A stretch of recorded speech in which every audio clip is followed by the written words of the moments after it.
having worked in a bunch of different industries and several different roles and lots of different teams, it's crazy how unwilling people are to actually fight for one another. Oh yeah. Or fight for the highest possible good. And I mean, it's so crazy just to be able to see the power in that. Yep. If you truly find someone who fights to liberate every person around them, game changer.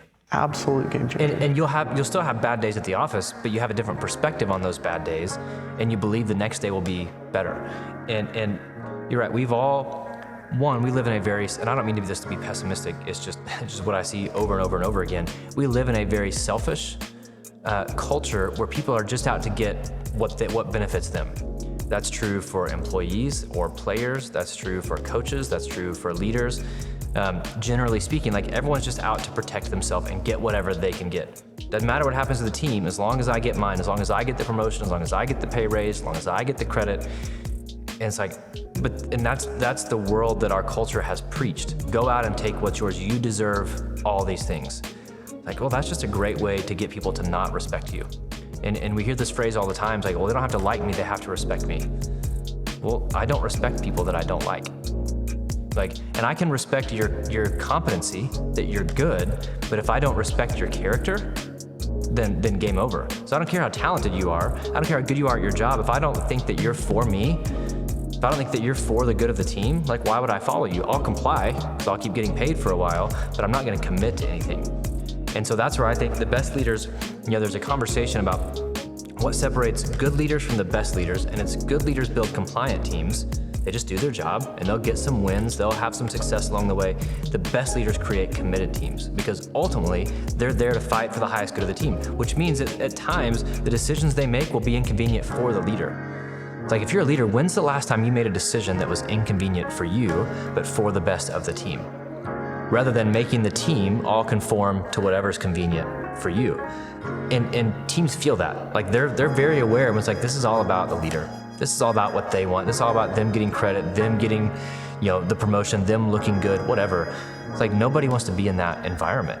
But when you're actually in an environment where people fight for each other and say, hey, it's about the team's success. Some days I'm gonna lose, but as long as the team wins, right? It's like, let's use basketball for an example. If you average 30 points a game and your team wins 2 games, you're a loser. Not as a human, right? Obviously, but as an athlete, as a performer, as a leader, you're losing. I don't care that you can perform, you're not a leader. But are you willing to score 8 points a game and your team win 30 games? Be a part of a winning team, even if it means you're scoring less, even if it means you're getting less attention. It's like, what do you want to be? What do you want to be? Do you want to be a star or do you want to be a winner? And that's a really easy thing to be like, oh, I want to be a winner. Well, show me, right? Your words tell people what you want to be about. Your actions show me what you're actually about. And so if you're just about you and getting yours, like we're gonna see that in your actions and the decisions that you make. It's gonna be very clear. But when you're on a team where a leader actually wants what's best for the team, game changer. It's like you wanna show up. You believe, and they're gonna make bad decisions, right? Great leaders make bad decisions. My friend Cody Royal, talked about him before.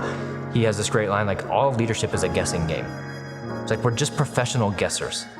We don't know how these things are gonna work out. Like we believe this is gonna work out a certain way. We believe this decision is gonna work, but it's all a guess. And so leaders will make the wrong decision. But when you know that leader's intent, when they've proven themselves over and over to be for you and for the team, they make a bad decision, you're like, I trust them. They weren't trying to hurt me, they weren't trying to hurt the team, it's just a wrong decision. When it's the flip side, when they've proven themselves over and over to be selfish, to be in it for them, every bad decision, you're like, I knew it, right? And you start to criticize them more often, you don't trust their intent at all, which means you're not gonna follow that person.